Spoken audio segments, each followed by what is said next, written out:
जय हिंद साथियों आज के इस वीडियो में हम सीखने जा रहे हैं एक और एडवांस स्ट्रक्चर।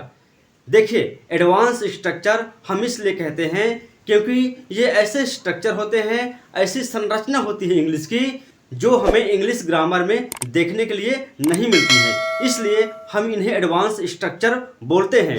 अब ये इंग्लिश ग्रामर में आपको देखने को नहीं मिलेंगे, लेकिन हम कहीं ना कहीं ऐसे सेंटेंस बोलते हैं क्योंकि ऐसे सेंटेंस हम बुक्स में पढ़ते हैं और बुक्स में देखते हैं कि ये सेंटेंस आपको बताने लायक है या समझाने लायक है कि नहीं।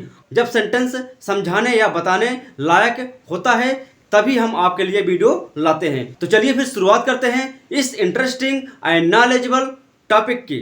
तो आज हम सीखने जा रहे हैं कम टू नो या रियलाइज या फील, यानी कि इन क्रियाओं का यूज सेंटेंस में कैसे होता है, आज के इस वीडियो में हम सीखने जा रहे हैं। तो देखिए, कम टू नो का मतलब होता है पता चलना। इसी तरह रियलाइज का मतलब होता है समझ में आना। दूसरी बात है फील का मतलब होता है एहसास होना। कहने का मतलब इन तीनों क्रियाओं में से आप किसी भी क्रिया का यूज कर सकते हैं, सेंटेंस में कोई दिक्कत आने वाली नहीं है। चलिए आगे आप समझ लेते हैं कि इस तरह के सेंटेंस हम बोलते कब हैं। देखिए, आप गुस्से में होते हैं या मजाक में होते हैं तब आप कहीं ना कहीं ऐसे सेंटेंस बोल देते हैं। जैसे यहां पर देखिए, जब प्यार होगा तब पता चलेगा तुम्हें। तो इस तरह के सेंटेंस या तो हम मजाक में या गुस्से में, क्रोध में बोलते हैं। तो आई होप आपको समझ में आ गया होगा कि इस तरह के सेंटेंस हम किस सिचुएशन में बोलते हैं। चलिए अब देखते हैं कि इन सेंटेंस को बनाने का स्ट्रक्चर क्या है, मतलब इसका रूल्स देख लेते हैं, तब हम एग्जांपल्स के माध्यम से समझेंगे। तो देखिए, पहले स्ट्रक्चर। तो पहले स्ट्रक्चर में क्या होगा कि शुरू में आपको व्हेन का यूज करना पड़ेगा। When, WHEN। व्हेन का मतलब यहाँ कब नहीं होगा, व्हेन का मतलब यहाँ जब होगा।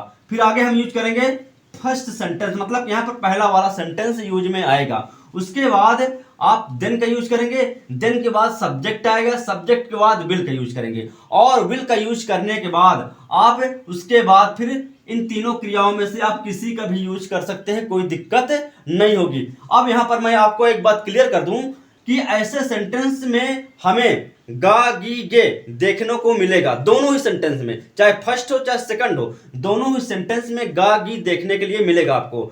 तो यहां पर घबराने की बात नहीं है। देखिए क्या होता है, व्हेन हो, इफ हो या अनलेस हो, तो इन शब्दों के बाद जो सेंटेंस यूज में आता है वो प्रेजेंट में रहता है, यानी प्रेजेंट इंडिफिनिट में रहता है। तो मतलब कि व्हेन के बाद हम विल शैल का यूज नहीं करेंगे। इस बात को समझने के लिए आपको एग्जांपल को एकदम बारीकी से देखना पड़ेगा, तभी आपको बेहतर तरीके से समझ में आएगा। और आपसे गुजारिश है, यदि आपको वीडियो पसंद आता है इसे लाइक और शेयर करना मत भूलिए। और हमारे चैनल पर अगर आप नए हैं तो प्लीज हमारे चैनल को सब्सक्राइब कर दीजिए, क्योंकि आपके सपोर्ट से ही हमारा मनोबल बढ़ता है। तो चलिए एग्जाम्पल को देख लेते हैं। जब प्यार होगा तब पता चलेगा तुम्हें। अब सेंटेंस को हम ऐसा भी बोल सकते हैं, जब तुम्हें प्यार होगा तब पता चलेगा। इसको आप ऐसा बोल सकते हैं, कोई दिक्कत नहीं है। अब यहाँ पर सब्जेक्ट देखिए, सब्जेक्ट यहाँ पर हमने रखा हुआ लास्ट में।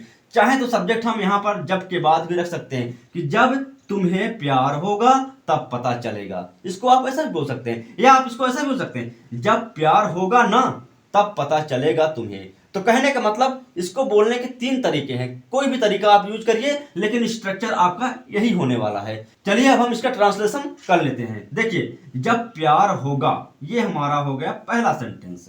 उसके बाद तब का यूज किया गया है, उसके बाद पता चलेगा तुम्हें, ये हमारा हो गया दूसरा सेंटेंस। अब पहले सेंटेंस में सब्जेक्ट नहीं दिया गया है, लेकिन दूसरे सेंटेंस में सब्जेक्ट तुम्हें दिया गया, मतलब सब्जेक्ट यू है। सामने वाले को सेंटेंस इस तरह का बोला जाता है।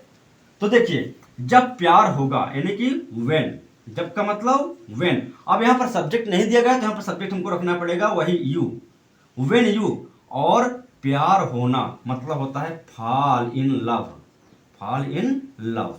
ये देखिए, when you fall in love, जब प्यार होगा। अब यहां पर देखिए गा गी का यूज किया गया, लेकिन हमने यहां पर व्हेन वाले सेंटेंस में विल शैल का यूज नहीं किया। जैसा कि मैंने अभी वही बताया आपको कि व्हेन वाले सेंटेंस में आपको विल शैल का यूज नहीं करना है, प्रेजेंट इंडिफिनिट टेंस में बनाना है केवल। अब आगे देखिए, तब का मतलब होता है देन, पता चलेगा तुम्हें। इसमें भी सब्जेक्ट हमारा क्या है, वही रहेगा यू। अब देखिए, देन हो गया हमारा, सब्जेक्ट हो गया। अब क्या यूज करेंगे, विल। इसमें हम विल का यूज करेंगे। तो when you fall in love then you will, उसके बाद पता चलना, पता चलने के लिए आप यहाँ तो चाहे तो कम टू नो यूज करिए या फिर रियलाइज, दोनों में से किसी का यूज कर सकते हैं। तो यहाँ पर हम रियलाइज रख देते हैं क्योंकि हमारा व्हाइट बोर्ड थोड़ा छोटा है। तो सेंटेंस हमारा हो गया when you fall in love then you will realise, या इसको आप ऐसा भी बोल सकते हैं कि when you fall in love then you will come to know, इसको आप ऐसा भी बोल सकते हैं। चाहे तो आप फिर कभी यूज कर सकते हैं रियलाइज या कम टू नो के स्थान पर। चलिए आगे देखिए, जब कड़ी मेहनत करोगे तब पता चलेगा तुम्हें। तो यहां भी सब्जेक्ट तुम्हें दिया गया है, यानी कि यू दिया गया है। तो जब कड़ी मेहनत करोगे, ये फर्स्ट सेंटेंस, उसके बाद सेकंड है पता चलेगा तुम्हें।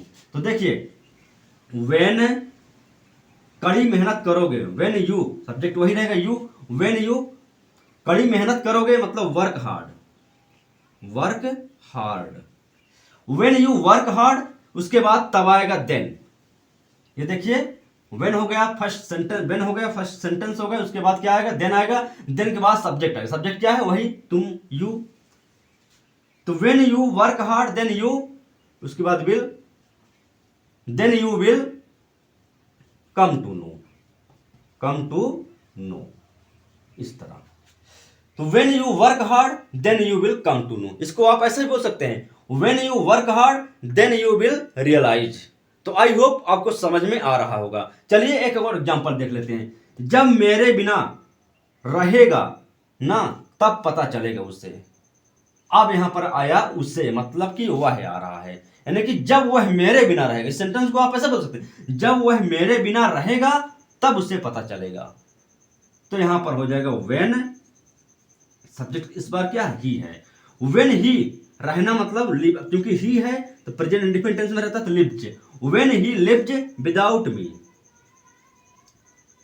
विदाउट मी मतलब मेरे बिना। फिर उसके बाद तब, तब का मतलब हो जाएगा देन, देन उससे पता चलेगा, then he will come to no.